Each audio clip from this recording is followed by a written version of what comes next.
dire. En fait bu ma déggee ñuy wax quelque part la presse peut-être c'est de buñ koy def c'est normal xëy na bu presse bi di taxaw solidarité de corps parce que on peut même nous défendre en disant même dans le faux on reste solidaire. Ça c'est une logique hip-hop, ça peut être une logique journalistique, etc., etc. Mais les journalistes c'est des justiciables comme tout le monde. Bu ñu juumee dañ leen war a teg ci yoon et puis ci biir journalisme à part éthique ak déontologie responsabilité. dégg naa benn journaliste démb ñuy waxtaan autour d'un repas mu ne am na benn moment en 2009 xawma en 2009 c'était sous Wade ñu jàpp gendarme yi jàpp la veille ñaari terroriste fekk ñu ngi waajal défilé bi ñu programmé woon Thiès c'était pas en 2009 benn défilé bu ñu programmé woon Thiès je pense que c'est en 2004 ba finalement ñu fomm ko journaliste bi xam na information boobu chef d'état yaa ngi fi mu ne ma responsabilité en tant que journaliste dafa tax daf ma ne information bi bu ko génne parce que boo ko génnee dafay créer trouble à l'ordre public et puis les chefs d'état invités ne seront plus en sécurité et pourtant bi muy wax ni am na information bi gouvernement bi daf gouvernement bi dafa weddi après ni information boobu amul il a fallu qu'un journaliste séjourne en prison boobu Madiambal Diagne moo dugg prison bi ñu ko arrêté mu dugg prison il n'était pas arrêté pour ça bi mu duggee prison moom bi mu génne confirme na ni li journaliste boobu doon wax am parce que effectivement il a rencontré les deux présumés terroristes en prison donc la responsabilité c'est très important chacun a la responsabilité de protéger ce pays-là parce que di nga am benn information de première main mu nekk information bu am solo lool mais da ngay tànn entre man information bi su ma ko génnee doon star tey ak information bi du ma ko génne ndax su ma ko génnee mën naa yëngal dëkk bi mais il faut faire du suicide individuel pour la résurrection collective da ngay xañ sa bopp loolu ne man siw jaraluma sama dëkk moo ma gënal le focus n'est pas moi mais le focus on le met sur la République les journalistes aussi aujourd'hui bu ñuy xool un peu partout on ne reconnaît pas la presse toutes les unes sont orientées les presses dañu am ñi ci nekkuñu ci ñenn ñi ci nekkuñu ci par vocation et nos journalistes pourquoi ils ne font pas des investigations il faut que le monde génne affaire ñu rebondir ci wala Afrique ou confidentiel Afrique génne benn affaire ñu rebondir si wala benn affaire am on cherche à manipuler l'opinion ñu ne Afrique confidentielle ñeneen jóg génne ne confidentiel Afrique Malal Talla moo génne article bi mais Talla Malal moo weddi pour un pays mais oui c'est ça pour indi jiixi jaaxa ci bopp nit ñi. lan moo nekk ci ginnaaw Talla Malal. lan moo nekk ci ginnaaw Talla Malal moom lu mu wax. vérité la oui est-ce que sax est-ce que Talla Malal est une est-ce que Talla Malal sax c'est une presse. mais beneen affaire bi jara jàng. oui non mais beneen affaire bi jara jàngat ci affaire bi. man su ma neexee ma génne. beneen affaire bi jara jàngat ci affaire bi. beneen affaire bi jara jàngat ci affaire bi. mooy on s'est toujours glorifié d'avoir une armée républicaine, une armée équidistante, responsable, jàng xam bëgg dëkk bi.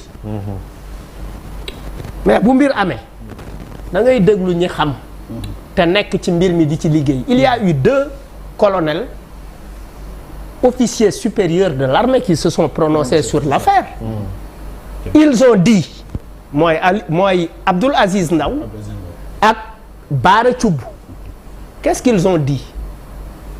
nee nañu Kandé n'a pas parlé. ñoom xam nañ Kandé bu baax. et je pense pas que ces 2 retraités responsables ñemewuñu wax ni Kandé waxul fekk Kandé wax na te ñooñu nee nañ it c'est un honneur que Kandé ñu jël ko yóbbu ko foofu ce n'est pas une humiliation. ñu def ko complément d'effectif. non nee na attaché militaire dans quel pays? C'est en Inde. L'Inde c'est la 4e puissance militaire. L'Inde c'est une puissance militaire après les États-Unis, la Chine, xawma ak ban dëkk. C'est l'Inde qui vient. Bon, mais sur maîtriser technologie militaire est-ce que yóbbuwuñ ko fa pour que après indiwaat ko joxaat ko lu baax a baax. kon loolu Kandé ko wax li nga wax. non dama ne non waxuma lool de. ak Kandé bu waxul lii ni muy waxee lee. non dama ne Kandé waxul non waxuma Kandé moo wax de man maay wax. waaw non man maay wax j'ai pas dit que Kandé a dit. ok dama ne est-ce que nommé wuñu Kandé jëluñu Kandé def ko attaché militaire defuñu ko attaché militaire en Gambie. mais attention. non defuñu ko attaché militaire en Gambie. Et puis par rapport ak encore que Gambie c'est très stratégique. non waxuma loolu dama ne defuñu ko attaché militaire en Mauritanie ou en Gambie dama ne par rapport ak li ñuy guetter le terrorisme le tel les nu mu tuddati sax les écoutes parce que y a quelque chose qui a été y a un logiciel qui a été évoqué Pegasus bu la mën a déglu WhatsApp mën la déglu Instagram mën la déglu fépp. mais ce sont les Israéliens qui l'ont créé pas les. waaw non d'accord mais dama ne xëy na en termes d'un point de vue technologique je ne défends personne d'un point de vue parce que pour man Inde c'est pas du Inde c'est un grand pays.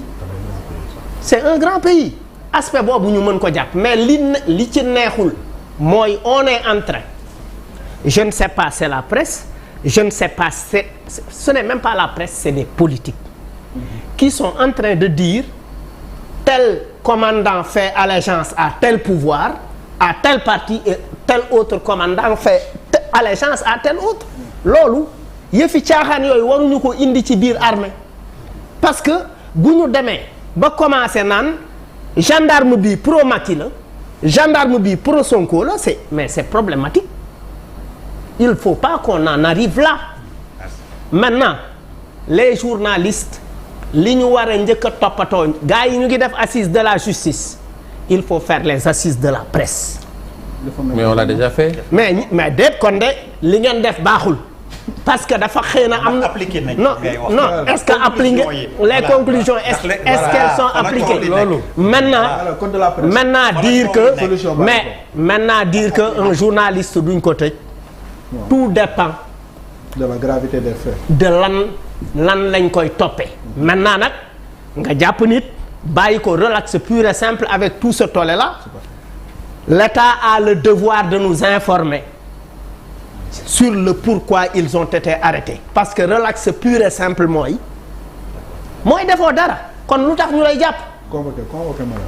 convoqué beneen affaire bi ci topp mooy d'accorduma suma grand bi Mamadou Ibra Kane sama grand bi kanam Haalpulaar la yor quoi grand bi d'accorduma quand il dit à décharge munoo ne c'est-à-dire il faut assumer des propos on les assume ou on les assume pas gendarmerie munul dem jëli nit te nga ne xëy na le régime n'est pas au courant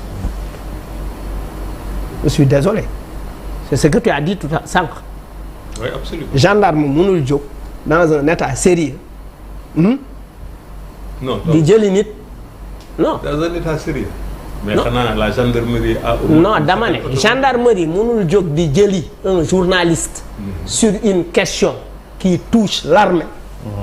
nga ne je décharge le régime. nga ne yëguñu ko. xanaa kay à titre informatif sax war nañ ko xam waxuma ñoom ñoo ko yónni ñoom ñooy def comme li fi daan am mais dama ne à titre informatif sax dans un pays sérieux bu gendarme jógee di jëli journaliste parce que dafa wax ci une question qui concerne l'armée.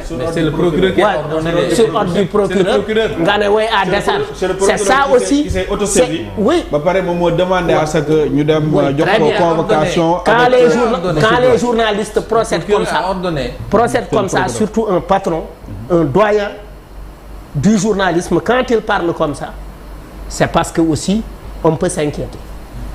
Allez, pour mu mën pour tour de table.